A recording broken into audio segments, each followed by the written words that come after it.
Rien que dans la journée d'aujourd'hui, mercredi 19 mars 2025, c'est pas moi qui le dis, c'est l'armée ukrainienne qui passe cette information. Elle a recensé d'innombrables offensives de la Russie. Ce n'est pas dans la région russe de Koursk, mais à l'est de l'Ukraine. Dans plusieurs directions, les Russes ont lancé des offensives, des assauts interminables, répétitifs. Et eux, ils ont du mal à faire face. Ah oui, ils les ont, comme on le dit souvent, excusez-moi de l'expression, ils les ont dans le cul, dans la région russe de Koursk, où quasiment ils sont sur le reculoir, ils sont sur la, voilà, sur la tangente, hein, voilà, ils ont pris la poudre d'escampette, ils continuent toujours de prendre la poudre d'escampette. Et ceux qui viennent dans la région russe, dans la région ukrainienne de Soumy, sont encore sous le feu des soldats de M. Vladimir Poutine. Et maintenant, dans la région, dans les différentes régions, à l'est du pays, et aussi autour de la ville de Kourakov, et de la ville de Pokrovsk, et dans la ville elle-même, les assauts sont interminables. Donc, les troupes de M. Zelensky, l'état-major, l'après-midi, l'état-major nous a informé qu'il y a 64 offensives russes dans les directions. Et l'armée de M. Zelensky est en grande difficulté, très grande difficulté pour repousser, pour stopper la saignée, l'avancée des Russes. Vous savez pourquoi ils ont fui? Ils n'ont pas pu résister dans la région russe de Koursk. La Russie a non seulement augmenté l'intensité, premièrement. Deuxièmement, il n'y a plus de moyens d'acheminement des armes. Et il n'y a plus d'armes. Il n'y en a plus. C'est pourquoi ça a été aussi plus vite et plus rapide. Détrompez-vous. Quand Poutine dit que ce sont les Américains, sachez que ce sont les Américains. Ce n'est pas les Ukrainiens, ce n'est pas les Européens. Quand les Américains ont décidé de stopper, vous voyez ce qui est en train de se passer. Donc, le peu de munitions et d'armes qu'ils ont aujourd'hui, même à l'est du pays, si cela finit et qu'il n'y a pas d'approvisionnement de la part des Américains, la question ukrainienne sera réglée au bout de 2 semaines. Au bout de 2 semaines. La manière dont ils ont fui dans la région russe de Koursk, c'est de la même manière qu'ils vont fuir dans leur propre région, à l'est du pays. Oui, quand ils vont finir d'épuiser le stock, n'est-ce pas, d'armement et de munitions, qui leur permet de faire face actuellement aux troupes russes à l'est du pays. Quand ils vont finir d'épuiser, ils vont déposer les armes. Parce que un soldat, quand même, ce sont des armes. S'il n'y en a pas, il n'y en a pas. On ne peut pas se battre avec de la salive. Écoutez ce qu'ils disent.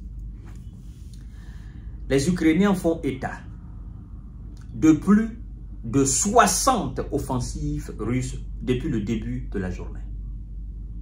L'état-major des forces armées ukrainiennes a annoncé sur Facebook avoir recensé 64 offensives, n'est-ce pas, russes depuis le début de la journée de ce mercredi 19 mars 2025.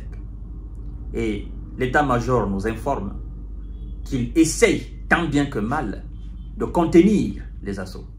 Mais c'est difficile. Le nombre est effrayant. Les moyens sont aussi décourageants parce que vous battez avec 2-3 chars. Vous avez alors 100, 200, 300 chars au niveau des différentes lignes de contact. Vous avez un nombre incalculable de soldats. Quand c'est comme ça, vous êtes découragé, vous êtes abattu. Vous dites, mais on n'a aucune chance de tenir face à ces gens-là. Et donc, tant bien que mal, ils essayent. Mais la situation est cataclysmique. C'est toujours autour de la ville de Pokrovsk. dans l'oblast de Donetsk, dans l'est de l'Ukraine, que les offensifs sont les plus nombreux. Les Ukrainiens en ont ainsi compté 29. 29 assauts autour de la ville de Pokrovsk et à l'intérieur même de la ville de Pokrovsk. Au moment de l'écriture de leur rapport en milieu d'après-midi, et ils assurent qu'ils font face, effectivement, et qu'ils font face à 24. Ils essayent, mais le sort de la ville est déjà scellé. Voilà. Donc, actuellement, la situation, le fer est rouge, comme on aime dire souvent dans notre français à nous.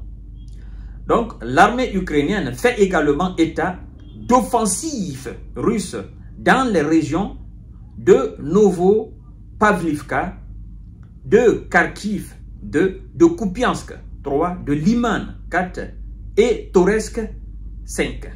Toujours dans l'est du pays.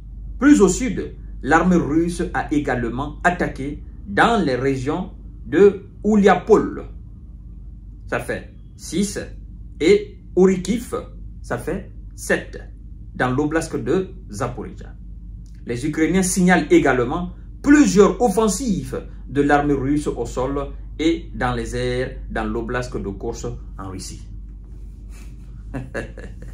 En fait, la Russie est en train de faire une démonstration de puissance sans précédent. Après 3 ans de guerre, la force russe ne faiblit pas. C'est comme si ces gens, ils avaient des laboratoires où on fabriquait des soldats. Donc c'est ce qui dépasse, c'est effrayant. Au vu de tout ce qui a été dit au sujet de l'armée russe. Ils perdent en moyenne 500 soldats par jour. Ils perdent en moyenne 1000 soldats par jour. Et si on fait le cumul de tout ce qui a été dit par des médias occidentaux, on va se retrouver à plus de 4 millions de soldats russes envoyés au repos définitif. Mais la même armée russe domine sur le terrain, dompte son adversaire ou ses adversaires, fait des gains territoriaux et avance. Aujourd'hui, c'est la même armée qui est à l'offensive encore après 3 ans. Et après tout ce qui a été dit, non, il faut respecter l'armée russe.